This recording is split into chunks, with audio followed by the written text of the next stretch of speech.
All right, so TJ Dillashaw takes his 2 year suspension from USADA. So I just thought I'd quickly give my thoughts. So he popped for EPO, which is a substance that you have to.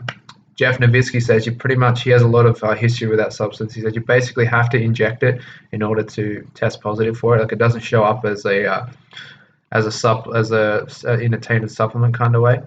So because he's taken the 2 years, it's most likely injectable. He's probably guilty of this. So EPO basically it helps your body transport oxygen. So it doesn't actually increase the amount of oxygen you can take in when you breathe. It actually increases your body's ability to basically flow that oxygen around. So it gives you a much higher threshold for endurance. I think Mighty Mouse fought a guy a few years ago who tested positive for EPO, but obviously Mighty Mouse outworked him, and he looked like he was the one on EPO as opposed to his opponent, which he just dominated.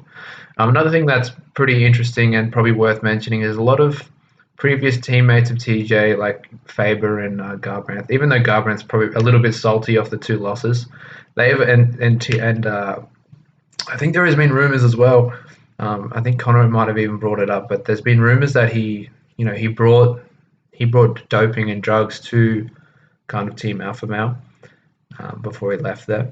Another thing that's kind of super disappointing. I know that Dwayne Ludwig, he's actually my previous MMA coach. He was good friends with Dwayne Ludwig. They both kind of were under the tutelage of Bas Rutten many years ago. So he's called TJ his life's work. So I don't know whether he knows that he's been doing this kind of stuff or whether he is aware of it. So if that is the case, then what he's called his life's work could just be, a drug treat. It's interesting to see as well. John Kavanagh came out and said that if people are going to test positive, you should make the punishment retroactive as well. So there's absolutely no incentive to cheat, because if you test positive, you lose your win bonus. You lose all these sort of things as well. There's definitely ways to penalize guys more heavily rather than just the time off, because at the moment all it stands is you get the 2 year suspension, you basically sit on the shelf. You might have to pay a fine to the commission. I don't even know if you have to pay USADA. I think if the commission decides to fine you, which they probably will, because why wouldn't they? Because they're going to get some money out of you no matter what, especially if you want to fight again.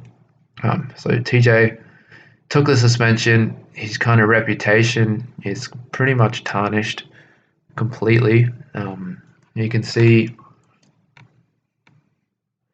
I mean, it's a heavy blow for someone who, for someone especially he's been claiming that he's been training clean and all this sort of stuff.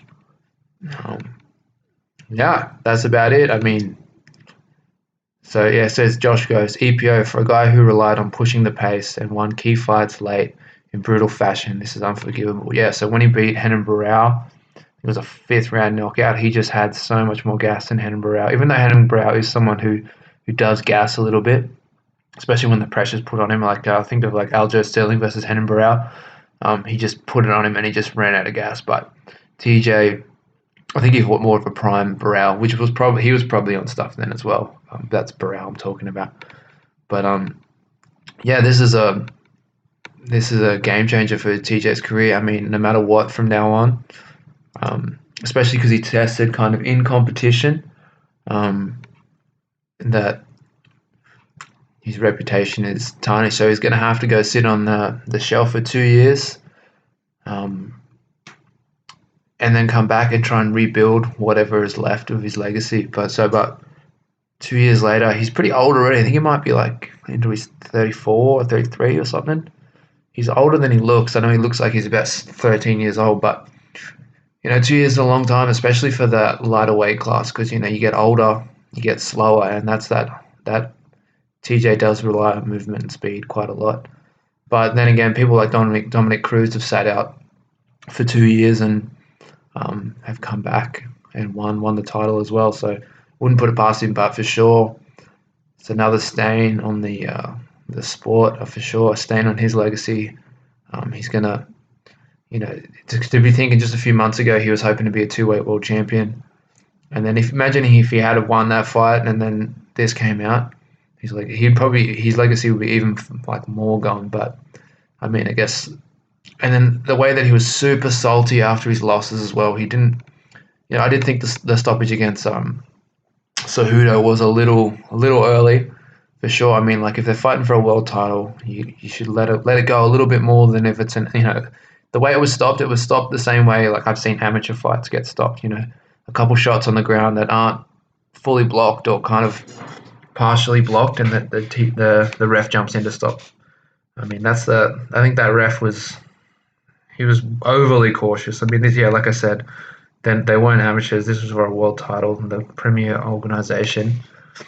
So I think that's my thoughts. I mean, yeah, not good news at all. But that's about all. Thanks for watching. If you haven't already, hit subscribe if you're still here. And if you are still here, which I doubt most people are, seeing as I've got one subscriber, hit the like button if you can. Thanks.